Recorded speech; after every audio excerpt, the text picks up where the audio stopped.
Welcome, everyone, to the La Jolla Cosmetic Podcast. I'm your hostess, Monique Ramsey. Today, I have a very special guest, and it's one of our patients. He's a patient of Dr. Brahme's, and his name is Eric, and he has a story that goes back over 10 years. And so we're going to explore that a little bit today. And we're so thankful that you, Eric, are willing to share with the audience kind of who might be thinking about doing something and not really sure what. So welcome, Eric. Thank you. Well, tell us a little bit about yourself. Well, I'm retired and I love running and I love taking care of myself as best I can.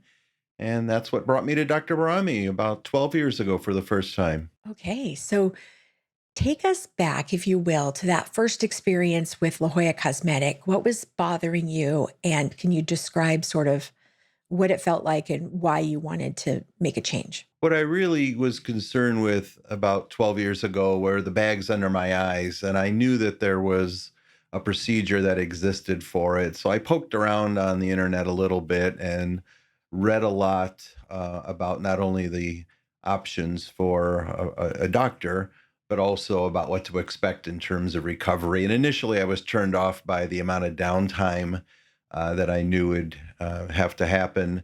But ultimately, the more I read, the more I liked what I read and decided to just go for it. And then went about choosing a provider and read a lot of reviews and read a lot of research and ultimately landed on Dr. Brahme. And I'm glad I did because I'm very pleased to this day with what he did.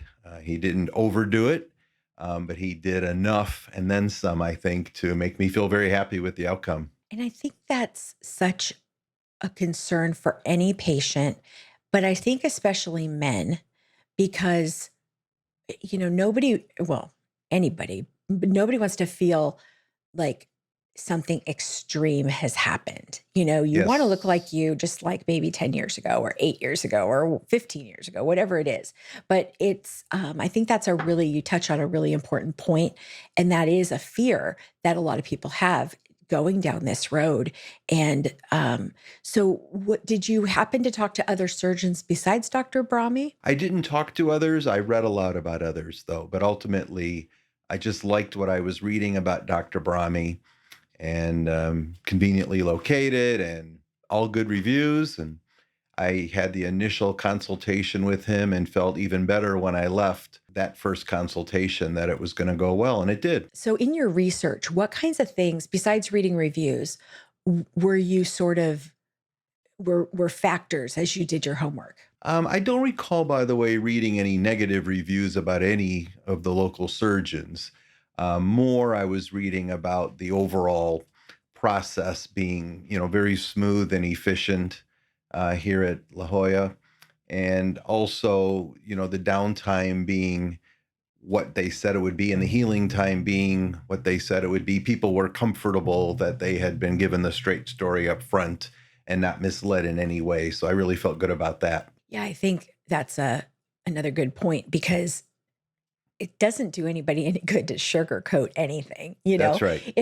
We tell you 5 days, it should be 5 days for the average people, or it's 10 days or whatever it is, because I think, you really want to know, okay, when can I start going back to work or going to, if I've got a party coming up, or, for you also, I'm assuming if you're a runner, then that was another factor. Was that something that sort of, when you first read about downtime, that you were maybe not? Absolutely. Absolutely. I didn't want it to look like I had work done, and I didn't want to be down more than I needed to be. So I was very happy with all of that. And so the first surgery was, like you said, about 12 years ago. So Correct. it was your eyes and anything else? I had the boobs and a little bit of liposuction around the middle taken care of. I Perfect. figured while I Hey, was in there, get, you 'em- know, get all of it. I don't recall if I went in asking for that or if it was suggested. I must have asked for it. I don't think out of the blue he'd have looked at my eyes and said, "And by the way, we should also." I think I wanted to explore that, and he said, "Yeah, that's something I can help with, and we won't overdo it, but we'll do enough that you'll like the outcome." And I did. So Mhm. a tiny bit of breast reduction, and I think he called Yeah. it the flanks. The that flanks, he yeah, took in everybody, a we've all little got bit. that. It's that Yeah. the love handles, the flanks, and women, men, all of us. And it's like Yes. with age, s- things shift and they seem to shift into places we don't want them. And I think Yes. that's something that over time, and I'm glad it sort of gained in popularity of doing lipo and then sometimes doing a fat transfer. Like, what do we do with this fat? Sometimes you want to get rid of it, but sometimes it's like, well, could we move it somewhere else that's going to give me that more youthful look. So that first surgery 12 years ago, then let's fast forward to more recently. Now, you told me before we started the show that you're 4 months post-op, which I can't believe. Like, it looks Yeah. like you've had nothing done, which is probably the ultimate compliment, right? You just look Nobody has young. noticed that I had this last surgery done. No one has noticed unless it's one of the few people I told, Mhm. and then they obviously know I did it, so they can notice it. But otherwise, no one has said anything to indicate they've noticed a change. But I absolutely have noticed the change. I went to Dr. Brahme again several months ago because I was feeling a turkey neck coming in, and I could grab a good bunch of skin. And once I could do that and see it in the mirror, I couldn't unsee it. So I went to him knowing that if it made sense to do something, he would do it. And if it didn't, he'd say no or no, not yet. Mhm. But in fact, when he looked at it, he said that's absolutely something we can do. And, better to do it now than 10 years from now when it's even more noticeable. Right. So I Right. already, obviously, as I've said, believed in and liked his work. So I was immediately signed up once he said he could do something about it. And he suggested, and while we're at it, let's do a little fat transfer into the face and tighten up the skin there a little bit. And I said, sounds good to me. While we're down there anyway, let's do it. Yeah. Yeah. And I'm So very happy with the outcome. you're touching on two critical areas of that patients are concerned about, and I think men especially, because it's the two places you notice age the quickest. It's the eyes, which you did, and Yes. then the neck and that fullness below the jawline, and how to kind of deal with that. And a lot of patients will say, can you just do something here? And for some people that's enough, but you get past a certain age, there's skin. And the Yes. skin has done what it's doing, and gravity's doing its thing, and the muscles that are underneath, everything sort of needs to be suspended, re-lifted all at the same time to really get that natural result. Because if you think about it, if you only did your neck, then what about the jowls hanging over this nice tight neck? Yes. It would look terrible. So a lot Yes. of times it's that why it looks so natural is because you're sort of doing it all at the same time and reestablishing that more youthful appearance. And so he did the lipo to your face also, you said, or not the fat A transfer, fat excuse me. transfer. Yeah. Yes. Yes. I believe in trusting the expert. And when he says, look, this is what we can do for the neck, but here's what I also think we ought to do for the face, I said, fine. And by the way, take all the fat you want because some of that grew back thanks to my love for It's cookies.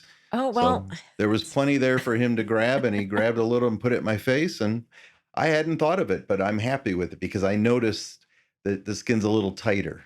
It's a mhm. little fuller. So I'm And happy with that. so going into either of the surgeries, I guess let's go back to the first one. Was that your first experience going into any surgery, or was that like, were you nervous at all about what that would feel like, look like, the post-op plan, and then maybe contrasting that to now after this more recent surgery? Both, well, the first surgery was my first surgery ever, and this more recent one was my second surgery ever. I haven't had any others, but remembering the more recent one better, I can tell you that it's exactly what was described to me. Certainly on the day of surgery, there's a little bit of apprehension and stress. It's normal, I believe, but it went exactly the way I was told it would go in terms of the prep leading into the surgery, the post-op, the next day, all of it was exactly the way it was described. So that minimized the stress for me significantly because there were no surprises. Everything was exactly as predicted. And by the way, not to get ahead of ourselves, but when I went home the day after surgery with zero bandages on, I was absolutely amazed that it could be that way. that I only had drains and bandages overnight after that surgery, but the next morning went home with no bandages. It was Wow. amazing. And who did on that, you must have enlisted the help of a friend. So who helped you out in that first 24, 48 hours till you felt Actually, I comfortable? hired a nurse referred by the surgeon's office. Oh, Dr. okay. Brahme's staff recommended a nurse who looked after me for that first night and just for the first night. It's interesting because I think as a consumer or a possible patient, we might think, oh gosh, a face and neck lift, like that's so big. That's such a big surgery. But did you find it to be painful or like overwhelming in terms of that experience? No, again, I mean, there's the stress going into you're going under, you're going to be under for 4 hours, anything can happen. All of that goes through your head. But when I came out of surgery and went to, spend the night there with the nurse, I was amazed at how good I felt. And by the way, the nurse was bored because there was really nothing for her to do. I took none of the pain medications, nothing hurt. It was a little uncomfortable, it was a little tight, but nothing hurt. And I never did take any of the pain medications. So I was only with the nurse for the night because it's required because of the anesthesia I had been under. But beyond that, I felt great. I, was a little bored at home the first week or so because I couldn't really move. I wasn't allowed to move. I wanted to, um, but I wanted to not mess anything up. So I followed the rules. That's But I felt great, honestly. I think that is so key, following the rules because, we wouldn't tell you something just for the heck of it. We want you Yes. to really listen. And I think sometimes we think, oh God, I feel really good. And we had a patient way back in the day who she felt so good after her facelift that she rearranged her whole library at her Mhm. home. And then she set herself back to feeling Yes. she never felt as bad as she did after doing all that. And it was like, Yes. and she got puffy and she felt horrible. And it Yes. was like, please just read the little book and do the thing that's so hard because I think all of us are like, well, shoot, I should be productive with this downtime, right? If Yes. I feel fine.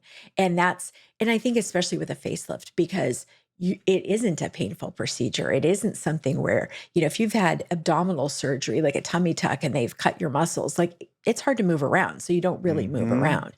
But Hmm. with a face, pretty quickly you can feel pretty good. And so that was good that you followed the rules. So Yes. I don't know if I you do spent the that. money. I didn't want to, mess it up for the investment I was making in myself. And also, I had told Dr. Brahme whatever he said was my timeline before running, I was going to try to shorten it. And the way to do that was to be a very good patient along the way. And by the way, I was able to start running after 4 weeks Oh, instead wow. of the 6 weeks that we initially thought it would be. But I only did the 4 weeks because he said it was okay. And I Mhm. think a lot of the reason it was okay is because I had been behaving myself and not doing anything to aggravate the swelling or the healing during those first 3 to 4 weeks. And then tell our audience, what were some of the secrets that you would say, okay, if you were telling a friend who's going to have this surgery, what are some of the things that you did to either prep and or recover, like in terms of food or nutrition or like because you obviously if you're a runner, you're a healthy person. So what are some of do you have any like advice, I guess, for people who like how to take care of yourself the best way? Everything was in the material I was given, and the nurse walked through step by step. Here's all the things you should buy. Here's all the things you should have on hand. Here's all the things you should and shouldn't do.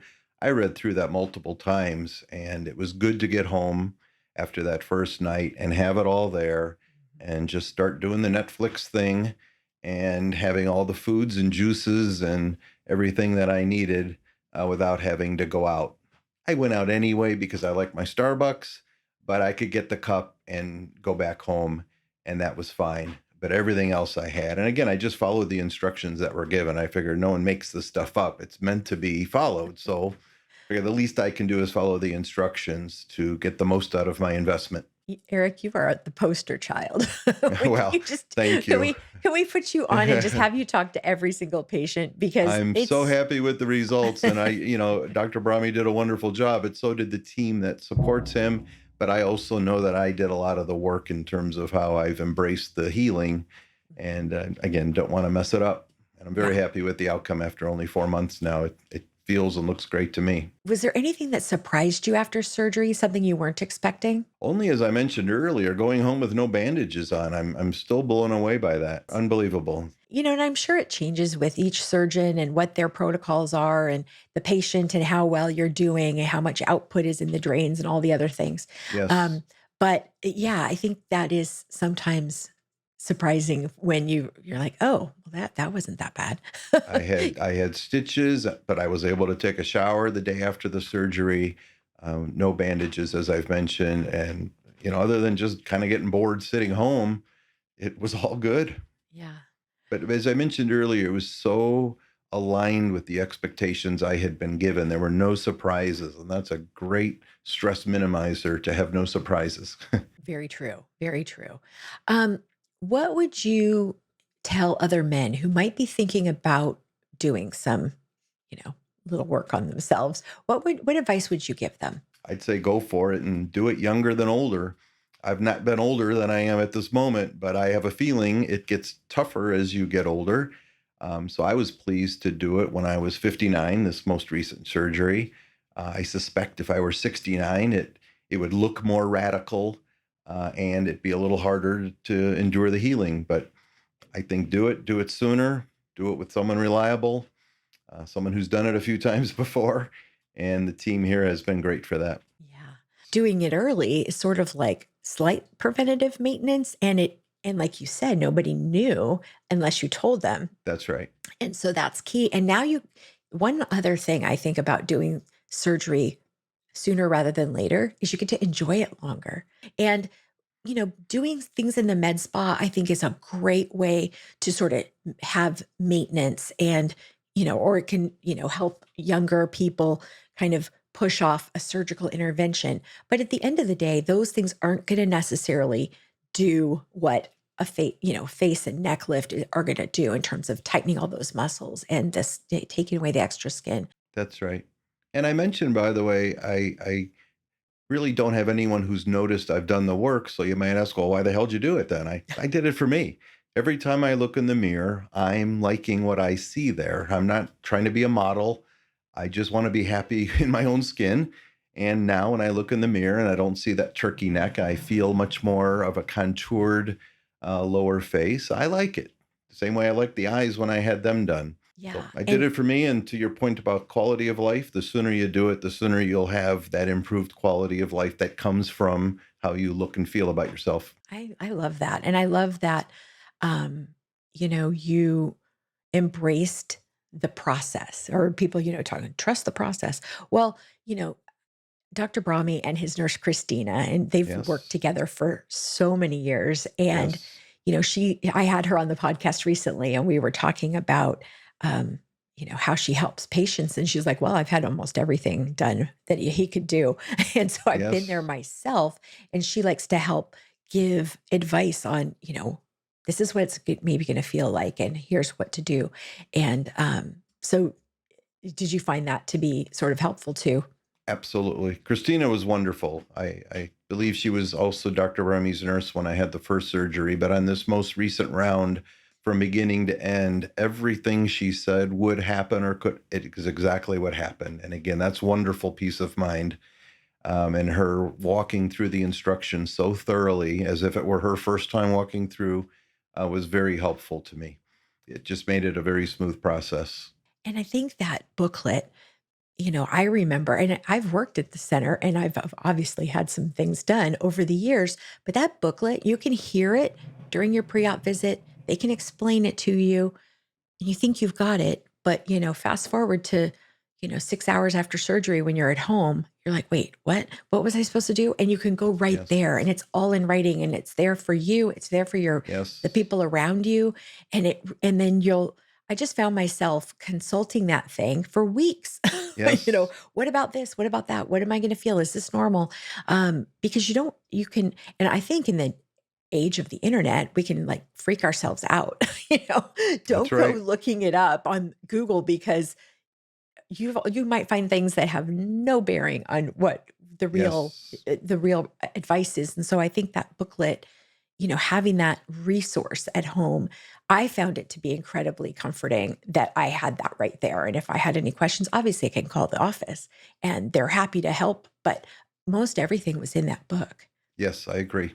Well, Eric, thanks for coming on the podcast. This was fun. And thank you for being so willing to talk about um, the things that you've done. And I think to just, reassure patients that, it's going to be okay. And look at how great you look. So Well, thank you. Life is short. We got to take care of ourselves, right? very true. Very true. And we live in such a wonderful place. It's like you want to be Yes. out and about and feeling confident and feeling happy. And so I love that you were able to, have that and have such a great experience with Dr. Brahme, Christina, the whole surgical care team. And so thanks again for coming on. My pleasure. I enjoy talking about it. Thank you. And for everybody listening or watching, check the show notes for links on how to schedule a consultation with Dr. Brahme. If you have questions about prices or financing or anything else that's on your mind, we'll have everything there. Take a screenshot of this podcast episode with your phone and show it at your consultation or appointment, or mention the promo code podcast to receive $25 off any service or product of $50 or more at La Jolla Cosmetic. La Jolla Cosmetic is located just off the I-5 San Diego Freeway in the Ximed building on the Scripps Memorial Hospital campus. To learn more, go to ljcsc.com or follow the team on Instagram at LJCSC. The La Jolla Cosmetic Podcast is a production of The Axis, TheAxis.io.